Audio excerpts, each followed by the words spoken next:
do Saussure, né? Ele fala que, aí tem vários estudos interessantíssimos, até relacionando com a filosofia, por exemplo, que Platão produz a partir do pensamento de Sócrates, que a palavra falava da verdade da coisa, que a palavra estava intrinsecamente ligada à coisa.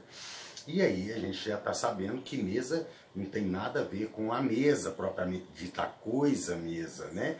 Arbitrariamente, essa palavra na língua portuguesa foi agregada a esse objeto mesa. Então ele não diz do objeto, ele representa o objeto, né?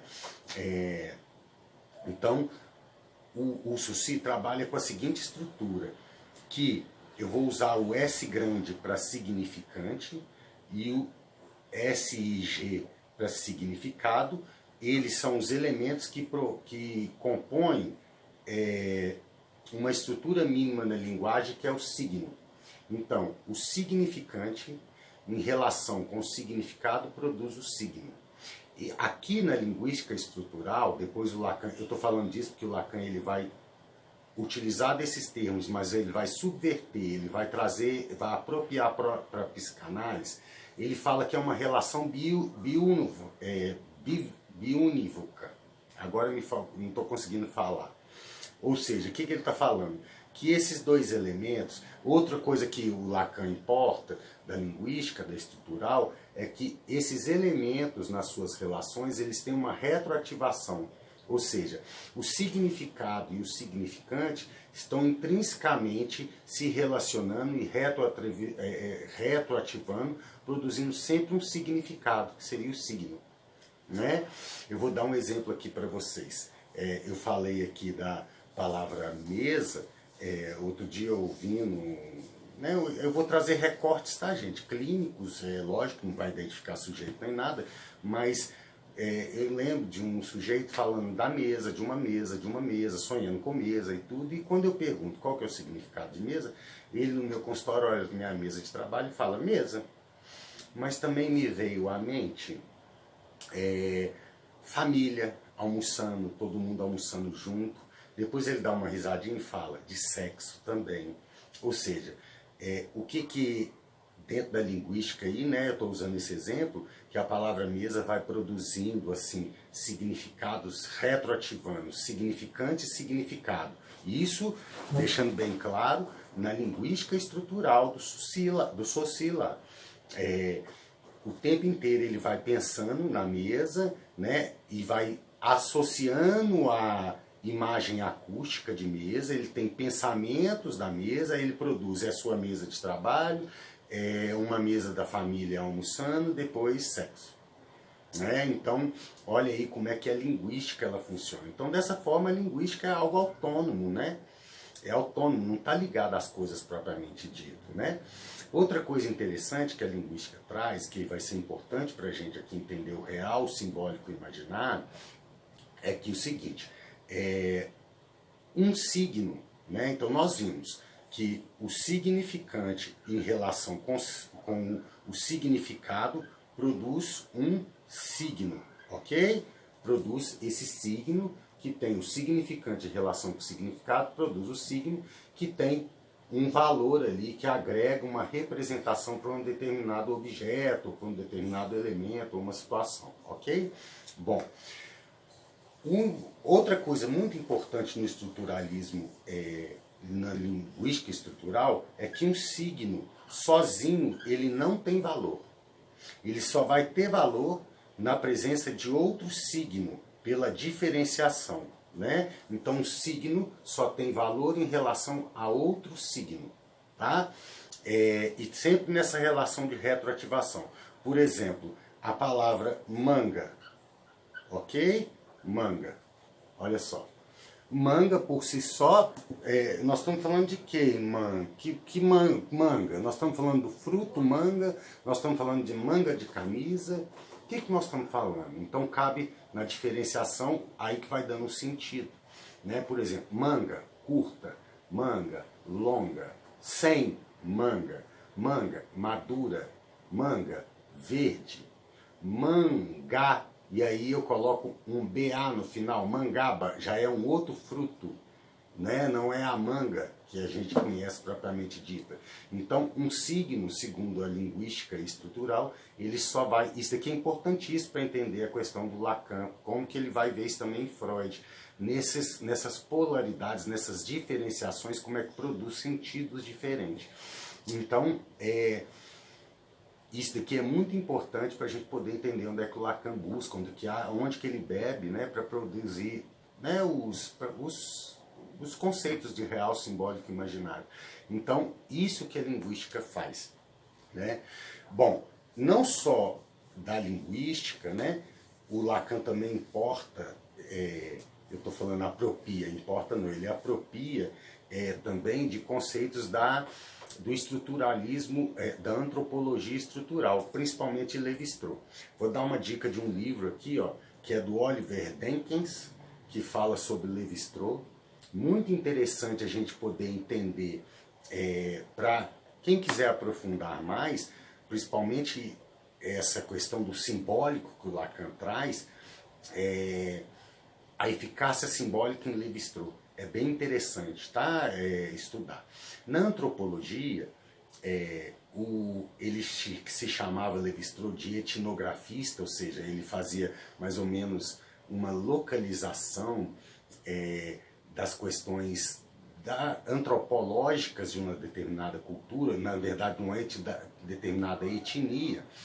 O Lévi-Strauss, ele fala, o Lacan vai buscar nele nas relações de parentescos, né? Ele traz ali o simbólico, né? Que cada relação existe em determinada estrutura. Importante a gente entender que o Lévi-Strauss considera, sim, em cada etnia a subjetividade do sujeito, ou seja, ele vai em Freud, ele lê Freud, ele sabe do inconsciente, então ele considera que o antropólogo, o etnografista, ele tem que ler, ele tem que conhecer a subjetividade do sujeito que está ali inserido naquele contexto social, sociolinguístico, para então ele pegar os pontos que são universais dentro daquela cultura, dentro daquela etnia ali, né? Então, diferente do Lacan, ele está interessado, ele considera esses pontos de subjetividades, mas ele está interessado naquilo que é universal. Quase que uma ciência positivista. Ele quer aquilo que é universal nas estruturas, né? Na estrutura ali de parentesco familiar, na antropologia, para ele poder estudar esse objeto dele, que seriam a questão social ali da antropologia, né? A questão das relações nesse meio aí social.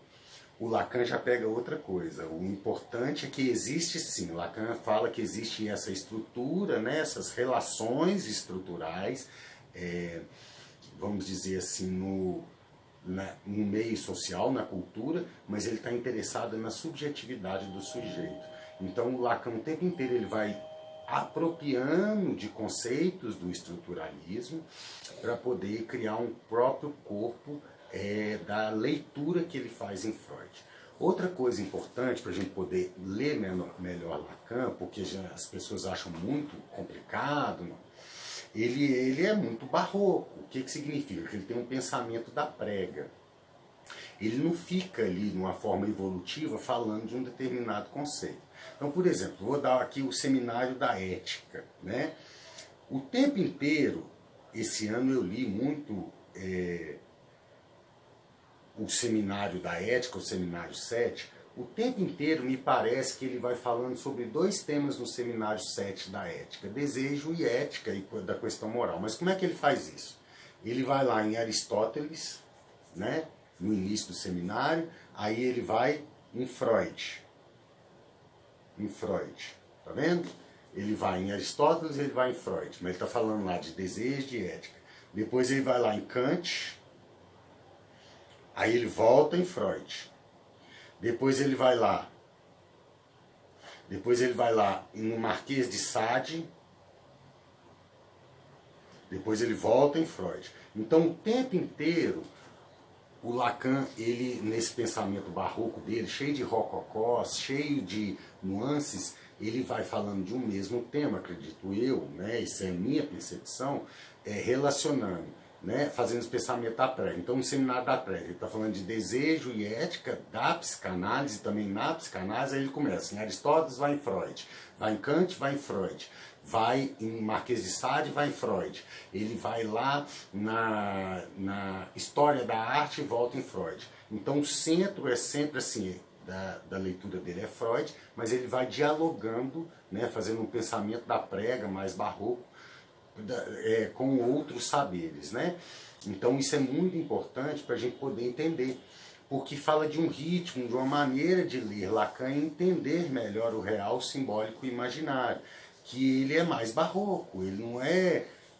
E ele está defendendo essa maneira de ler dele, né? Ele não vai direto. Se você parar para pensar nas análises, né, dos nossos clientes, dos nossos analisandos e nas nossas próprias análises, a gente também não chega nessa causa e efeito. Chega para o analista, eu vim aqui por causa... Não. A gente chega falando disso, e fala de um sonho, e fala de outra coisa, e vai falando, e vai falando, e vai falando, mas está ali, ó, rolando sempre o mesmo assunto. Tá? Então, para a gente ter uma primeira introdução, um primeiro momento, é para a gente poder entender onde que o Lacan busca, qual que é o método que ele usa, né, para ele fazer a leitura dele de Freud, e aí para a gente poder entender melhor o real, simbólico e imaginário. Bom, vou deixar aí para vocês, né, meu contato, meu e-mail, para que se alguém tiver alguma dúvida ou contribuição aqui para o nosso canal, para as nossas aulas, a gente poder ir discutindo. Eu queria, se quem assistir estiver interessado, me desse um retorno. Ó, Eduardo, isso está legal, isso não está?